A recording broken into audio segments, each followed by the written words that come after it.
Hi, I'm Kevin Walters. At this point, you might be thinking about Feng Shui being used in a house or a room and wondering how it can make the leap to urban design. The fact is, in its essence, Feng Shui is simply the management of the energy that surrounds us all at all times, at every level. What we want you to do is think beyond the paradigm of urban design that you've been taught in order to alter the way you look at the world. We want to expose you to a different perspective, making you aware of the natural energies resident in the earth, those energies created by the built environment, and those energies created by our interactions. As human beings have progressed through the centuries, facts, figures, and physical laws have replaced the intuition that once guided us on a daily basis. Feng Shui provides a way to connect with this ancient knowledge and equips us with specific guidelines for creating spaces that mutually support the earth and its residents. I want to give you a sense of what I mean by the influence of physical form. In this Rosemary Beach, Florida house, it's clear that the residents are connected to the community. The French door creates a visual connection, and the gentle, curvilinear upward motion of the wall is inviting. But even though the wall is inviting, it still denotes a requirement for a certain amount of privacy. You can imagine how different the energy of this entrance would be if the wall was not there, complete exposure, or if the door were solid, complete reclusion. In this Seacrest, Florida house, there's a strong sense that the residents want to be left alone. The sharp points projected directly at anyone who would come to visit are discomforting and alarming. They project what is known as sha, or destructive qi. The impact of the physical form will affect visitors, but also the residents as they return home each day. Whether or not this is intentional to energetically discourage visitors doesn't matter. This is the energy that's created by the physical form. Authors from Camillo Sitta in the 19th century to Christopher Alexander in the 20th have taught the principles of Feng Shui without referring to them by this Chinese term. Feng literally translated means wind or qi, the currents of life, that energy that flow all around things. Shui, water, refers to money. Remember that air and water are the two most critical necessities for survival. Think about it this way. All matter is composed of atoms, moving particles, each of which vibrates at its own unique signature. Virtually everything is alive, and everything has its own energy field and vibration.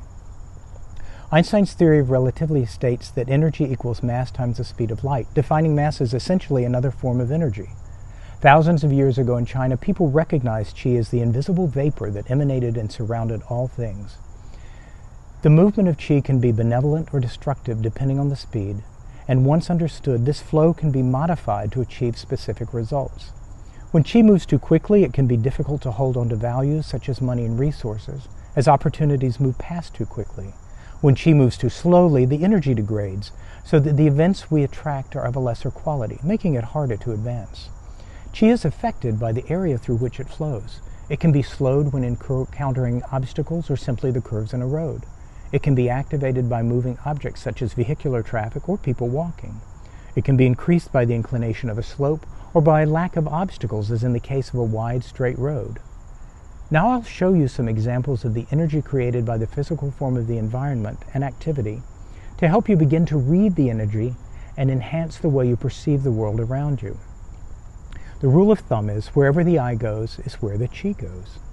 That is, when you enter a space, the things that draw your attention are a strong indication of how the qi is flowing, both positively and negatively. Here is an example from the Brick Lane area of London. Your eye is immediately drawn to the painting of the egret. What is the energetic impact of the painted wall on the community? How does it make you feel? How significant is this in defining the community? How different it feels when the wall is just blank. Suddenly the energy sinks and the identity of the place is lost. Public art is one of the most effective ways to raise the energy of an area. Now think about entering a space or a neighborhood where there's something grossly inappropriate or unattractive. This graffiti creates the energy of abandonment, confusion, and sadness. Your eye tends to settle on it without moving on as you stare in disbelief. You really don't want to see what might come next. This is stuck energy or stagnant qi.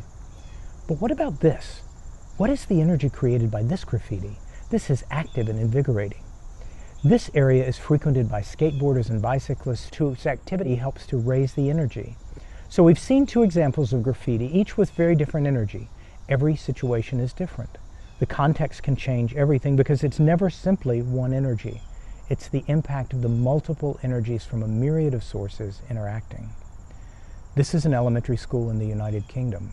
Obviously, there's heavy security, but at least they've attempted to soften the energy with color and art. Otherwise, it would feel like a factory or prison, not the energy we want our kids to experience every day.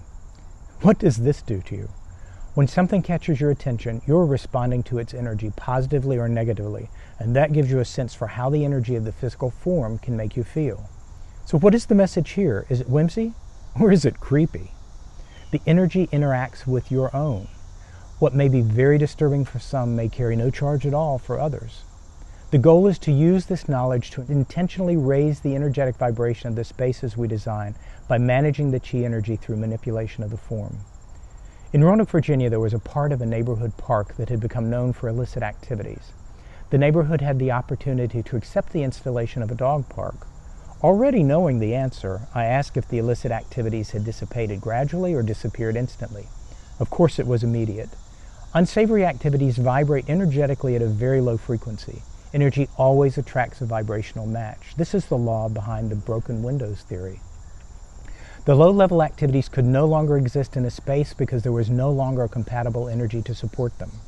Dogs, on the other hand, carry and hold the energy of unconditional love on the planet. The city instinctively replaced a low-frequency activity with one of the highest vibrational activities available. And of course, the resulting increased activity and presence of dog owners added to the solution. Once we begin to look at the world in terms of energy and vibration, the applications are endless. In an affordable housing context, the physical form can clearly affect the ability of people to progress. The same is true of supportive housing and the well-being of formerly homeless residents. Housing that we design for those with limited choices is where Feng Shui can have the most significant impact. Even with the revitalization of an historic downtown core as part of the National Trust Main Street programs, Feng Shui can be used to build the energy that brings people back. It can assist businesses in maximizing the energy and flow to support increased sales, and even help to heal the energy associated with less than positive historic events. Feng Shui can be used to help understand and validate decisions in any part of town where the desire is to define the space and raise the energy, which increases interest and subsequently revenue. So hopefully we've given you some things to think about when you are observing and evaluating and planning the world around you. The physical form of the environment affects us all, and we can often actually feel the impact. The value of Feng Shui is that it takes these things from a level of feeling to a level of conscious choice, allowing us to mindfully choose better, more supportive environments. Thank you.